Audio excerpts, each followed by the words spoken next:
What's your opinion of the housemates? I don't like the way how like some housemates talk behind the back of another person. I don't. Everybody says they don't want to do that, but everybody does it anyway. So Yeah, let's see. Let's see.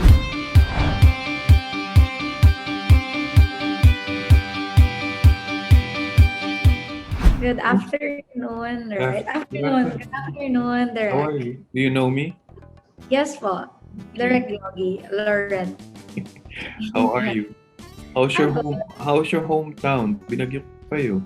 Yeah, actually, like 2 days before coming dito sa Manila, I couldn't really contact my parents kasi wala kaming signal sa area namin. Pero we weren't badly hit kasi yung area na tinamaan talaga is yung sa Cebu area tsaka northern area. So like northern Leyte. Kami kasi nasa Samar kami tsaka sa Tacloban. So hindi naman kami natamaan. Buti na rin lang. Buti na rin lang at least. And good to know that your family is okay. They're okay. So what have you been doing since the last time? Since the last audition, the final audition? Anong nangyari sa buhay mo, Isabel? I had to fix everything lang. Like, before, delegate everything that I had to delegate to my staff. Kasi I was, like, in case I get accepted dito, then I have to make sure that I have, like, delegated things properly to my parents, to my I packed up like a week and a few days before coming here, but yung final packing ko was the day before coming here. And then I had a land trip coming to Manila. And then, dito ngayon Sorry, sa... land trip? Land trip? Oh, land trip po. It was around, akala ko 14 to 16 hours lang, pero mga 20 hours wala siya. From Leyte? From Samar? Sorry? Yes po. From Land trip. Samar. Bakit ka nag-land trip? Because like it's safer para iwas rin sa contact with people. By yourself or you with someone? I was with a driver and yaya. Oh my God, the driver and yaya. Napaka-prinsesa mo talaga, Isabel. So why do you need to do this PBB, Isabel? You have your own business. Dami mong pinapatak mong negosyo ng pamilya mo. You seem to be very happy with your life. Bakit? Why do you need to be a housemate? I want to be a housemate because I've never, like what I mentioned sa interviews before, I've never tried something like this. And then, parang I also want to not regret because like when the PBB like staff, or not staff, like yung whole crew went to Tacloban 10 years ago probably, I don't know, like 15 years old pa lang ata ako. I was like, that's something interesting. I want to join. Pero I was still young back then. I don't think I met the age requirement. So, like right now, it's like the perfect time na I can actually leave everything muna kasi settled naman yung mga things there. And then, I want to try something different, something new.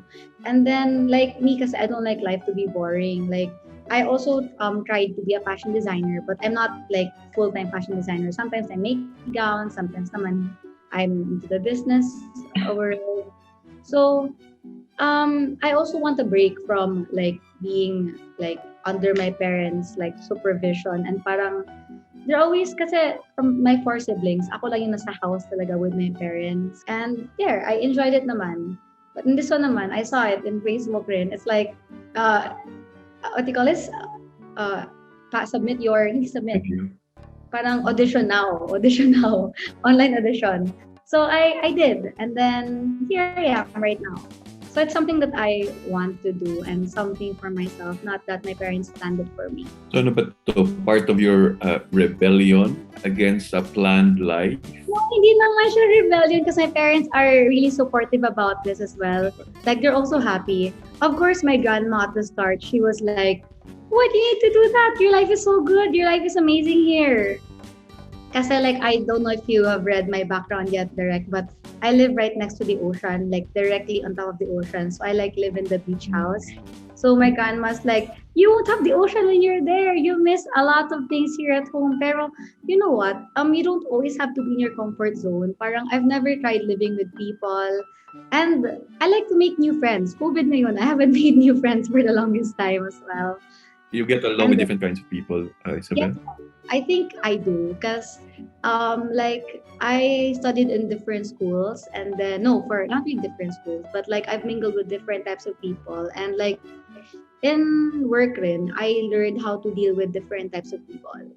So yes po, I think it's easy for me to get along with different sets of people, different Ayun, no? personalities. So what's your weakness? My weakness is hurting other people.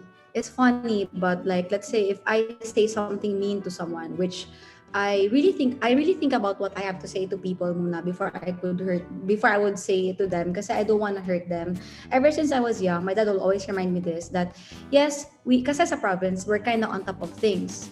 But my dad would tell me this, here in the province, you're on top of things, but you never know when the wheel will change and turn. Sometimes you might need this person's help in the future. So you should be careful with what you have to say kasi you might regret it in the future. So that lesson that my dad gave me or like taught me, I carried it with me until now that before I speak up, before I say something, especially if I'm not in the parang emotionally stable, if I'm upset, I really think about it properly. Tapos before I say it, I really like reconsider if I should say it or not. Kasi if it's not going to be good, then don't say it na lang, diba? So my weakness is if I get to say it and I regret it, parang that really gets to me as well and it really hurts me so much. So yeah. Marami ka na nasaktan? I mean, with your words?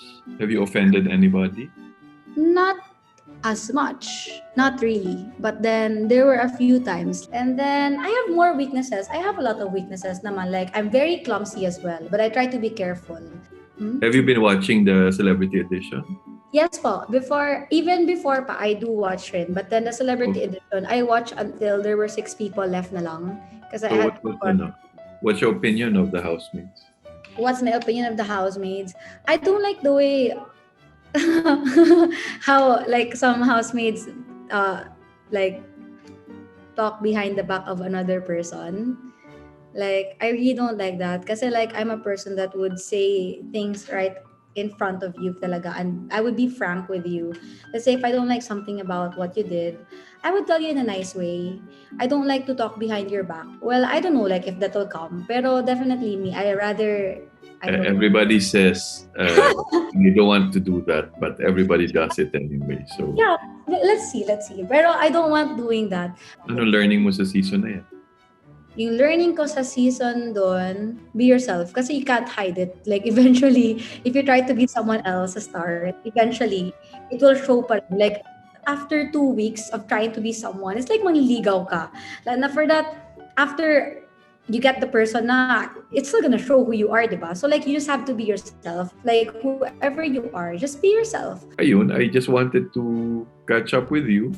Just in case you get to become a housemate officially, I'll see you when you get out if you become a housemate. If not, hopefully we get to meet in person someday. After the season, or when it's easier to get to have a face-to-face meeting. Yeah.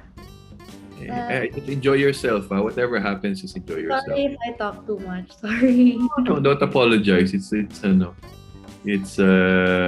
good to understand you. It's good to know how clear your thoughts are. Okay?